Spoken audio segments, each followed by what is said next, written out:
is the wealthiest place in the world? It's not China, it's not Dubai, it's the graveyard. Because in the graveyard, you will find inventions never invented, businesses never erected, songs never sung, books never written, ideas never nurtured, people never realized. But you wanna know something else? You're not in the graveyard, yet. We get one life, and every passing moment, we will never get back again. The problem is, you think you have time. Stop wasting your life. How many hours a day you waste, or how many hours a week you waste. And the classic answer is something like 4 to 6 hours a day. You know, inefficient studying, watching things on YouTube that not only do you not want to watch, that you don't even care about, that make you feel horrible about watching after you're done. That's probably 4 hours right there. You know, you think, well, that's 25 hours a week. It's 100 hours a month. That's 2.5 full work weeks. It's half a year of work weeks per year. And if your time is worth $20 an hour, which is a radical underestimate, it's probably more like 50 if you think about it in terms of deferred wages. If you're wasting 20 hours a week, you're wasting $50,000 a year, and you are doing that right now. And it's because you're young, wasting $50,000 a year is a way bigger catastrophe than it would be for me to waste it, because I'm not going to last nearly as long. And so if your life isn't everything it could be, you could ask yourself, well, what would happen if you just stopped wasting the opportunities that are in front of you? You got to be very intentional and deliberate. The stuff that you're dreaming about, the stuff that you want to happen, it's not going to happen by osmosis. Like, you got to get up and you got to go after it. And what the devil wants you to do, what the enemy wants you to do, is get distracted and focus on stuff you shouldn't be focusing on. He wants you to stay in bed. What he would love to do is for you to waste these next 2 or 3 weeks. People spend time waiting for when the time is going to be right. They're waiting for the pieces to fall into place. They're waiting for the planets to align. They're waiting for everything to be all set. It's not going to happen. You want to know when the time is right? The time is right now. All you have to do to kill procrastination is just start.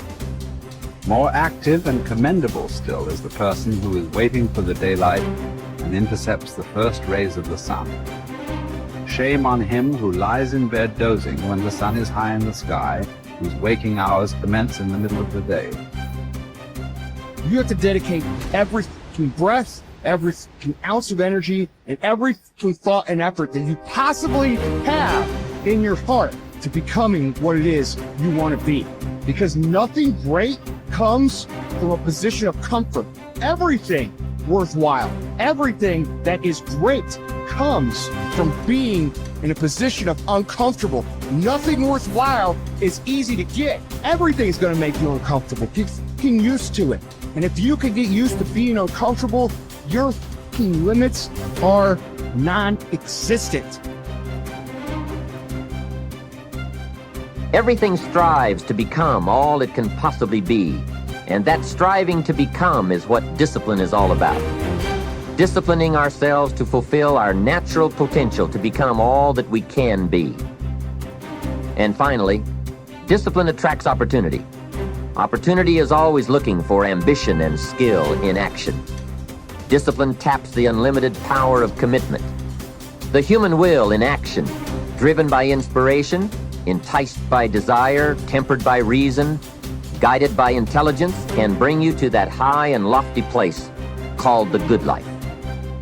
Discipline, those unique steps of intelligent thought and activity that put a lid on temper and a faucet on courtesy, that develop positive and control negative, that encourage success and deter failure, that design lifestyle and control frustration, that enhance health and curb sickness, that promote happiness and manage sadness. Discipline, the start and the continuing process that brings all good things. And remember, anyone can start the process. It's not if I could, I would.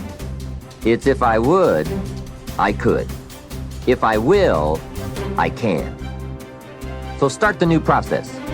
You can begin a new habit no matter how small it is. Small isn't important. Whether or not you start and whether or not you continue are all that is important. And don't be deluded by an affirmation. Only affirm what you are truly prepared to do. Many of us delude ourselves with our words into believing that we're making changes and making progress, when in fact our daily activity is taking us in the exact opposite direction of our affirmations.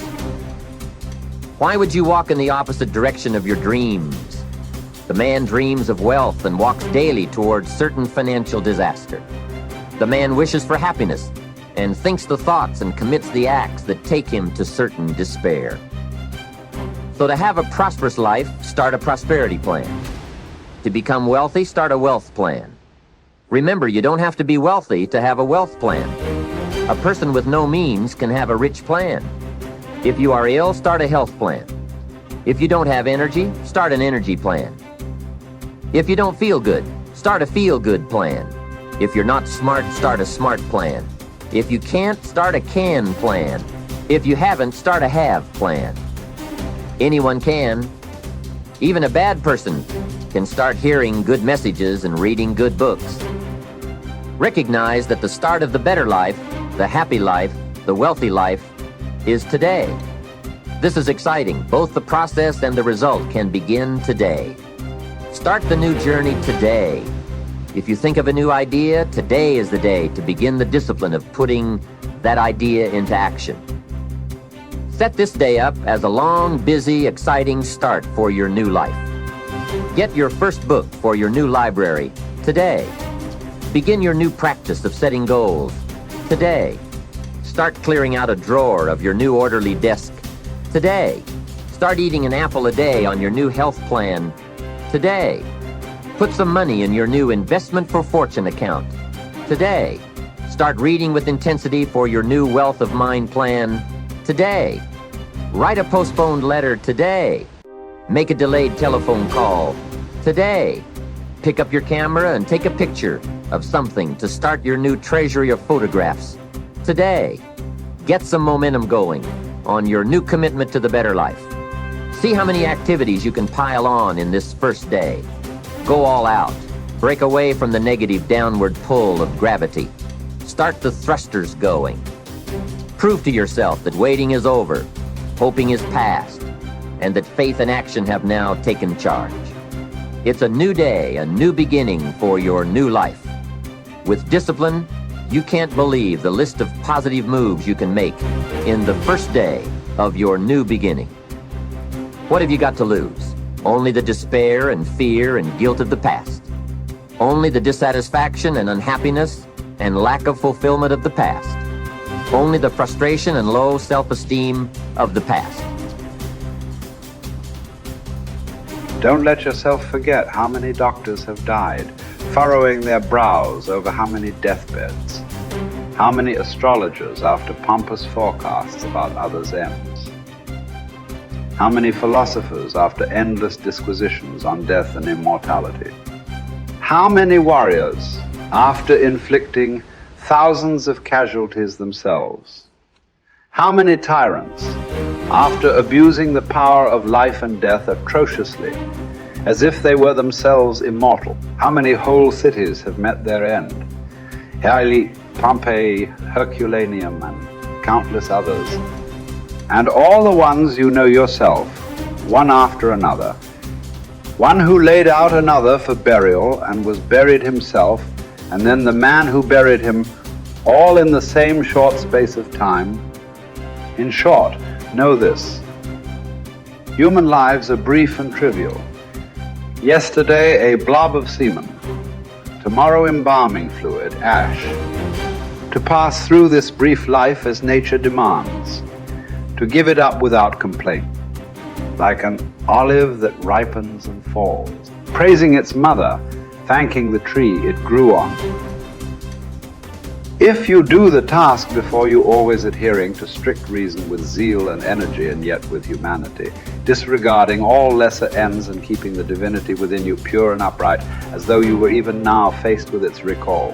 If you hold steadily to this, staying for nothing and shrinking from nothing, only seeking in each passing action a conformity with nature, and in each word and utterance a fearless truthfulness, then the good life shall be yours.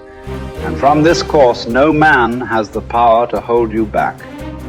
Soon you'll be ashes or bones, a mere name at most.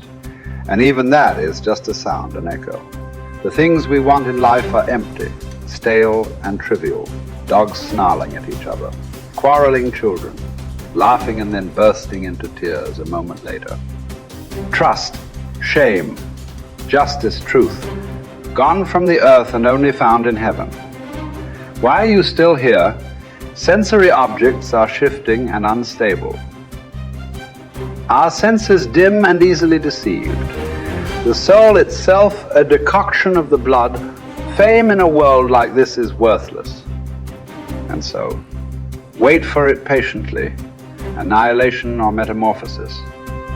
And until that time comes, what? Honor and revere the gods. Treat human beings as they deserve. Be tolerant with others and strict with yourself. Remember, nothing belongs to you but your flesh and blood, and nothing else is under your control.